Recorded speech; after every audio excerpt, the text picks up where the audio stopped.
नमस्कार। आपको हर दिन पावन श्रृंखला की जानकारी नियमित व सबसे पहले मिलती रहे, इसके लिए कृपया आप हमारे चैनल को सब्सक्राइब कर बेल आइकन अवश्य दबाएं। हर दिन पावन श्रृंखला की आज 19 जनवरी की कड़ी में हम याद कर रहे हैं क्रांतिवीर निर्मल कांत राय जी को। देश की स्वाधीनता के लिए गांधी जी के नेतृत्व में जहां हजारों लोग अहिंसक मार्ग से सत्याग्रह कर रहे थे, वहीं दूसरी ओर क्रांतिवीर हिंसक मार्ग से अंग्रेजों को हटाने के लिए प्रयासरत थे। वे अंग्रेज अधिकारियों के साथ ही उन भारतीय अधिकारियों को भी दंड देते थे जो अंग्रेजों की चापलूसी कर भारतीयों को प्रताड़ित करने में गौरव का अनुभव करते थे। कोलकाता में तैनात ऐसे ही एक हेड कांस्टेबल हरिपत डे के वध के बाद क्रांतिकारियों ने अब इंस्पेक्टर नृपेंद्र नाथ घोष को अपने निशाने पर ले लिया। नृपेंद्र नाथ को यह पता लग गया कि क्रांतिकारी अब उसके पीछे पड़ गए हैं, अतः वह इतना अधिक भयभीत हो गया कि सोते हुए भी कई बार चौंक कर उठ बैठता और चिल्लाने लगता, वे मेरा पीछा कर रहे हैं, देखो वह पिस्तौल तान रहा है, मुझे बचाओ। अपने कार्यालय में भी वह प्राय चारों ओर ऐसे देखने लगता मानो किसी को ढूंढ रहा हो।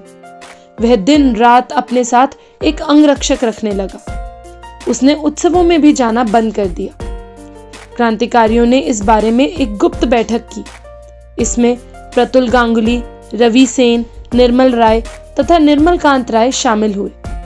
बैठक में यह विचार हुआ कि चूंकि आजकल नृपेंद्र नाथ बहुत सावधान रहता है, इसीलिए कुछ दिन शांत रहना उचित होगा।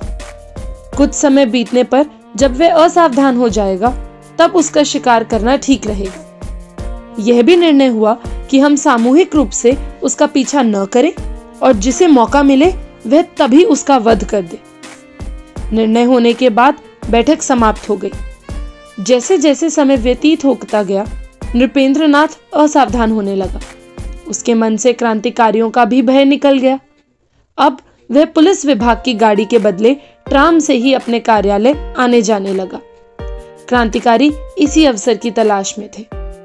19 जनवरी 1944 को हर दिन की तरह इंस्पेक्टर नृपेंद्र नाथ ने अपना काम निपटाया और एलिसियम रोड वाले कार्यालय से निकलकर अपने घर जाने के लिए ट्राम पकड़ ली। ट्राम रात के 7:45 बजे ग्रे स्ट्रीट और शोभा बाजार के चौराहे पर रुकी। नृपेंद्र नाथ आराम से उतरकर अपने घर की ओर चल दिया। उस स्थान से कुमारतुली पुलिस स्टेशन निकट ही था। क्रांतिवीर निर्मल कांत राय उस दिन उसका पीछा कर रहा था। वह अचानक नृपेंद्र नाथ के सामने कूदा और रिवॉल्वर की एक गोली उसके सिर में दाग दी। गोली इतनी पास से मारी गई थी कि वह सिर को फोड़ती हुई बाहर निकल गई। नृपेंद्र नाथ चीख कर धरती पर गिर पड़ा, पर निर्मल राय ने तभी भी एक दूसरी गोली उसके हृदय पर मारी। नृपेंद्र नाथ की वहीं मृत्यु हो गई। शाम के समय बाजार में भीड़ रहती है। गोली चलने से और लोग भी आ गए और वहां शोर मच गया। निर्मल कांत ने इसका लाभ उठाकर रिवॉल्वर जेब में डाली और शोर मचाने लगा, कोई हमारे साहब को बचाओ, हत्यारे को पकड़ो, देखो भागने ना पाए।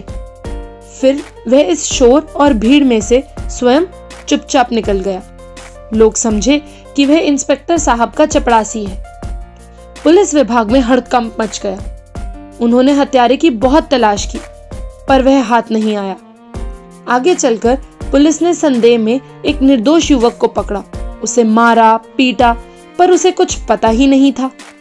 उस पर उच्च न्यायालय में मुकदमा भी चलाया गया, पर न्यायालय ने उसे छोड़ दिया। इस प्रकार क्रांतिकारियों ने अंग्रेजों के एक पिट्ठू को यमलोक पहुंचाकर कोलकाता में अपनी धाक जमा ली।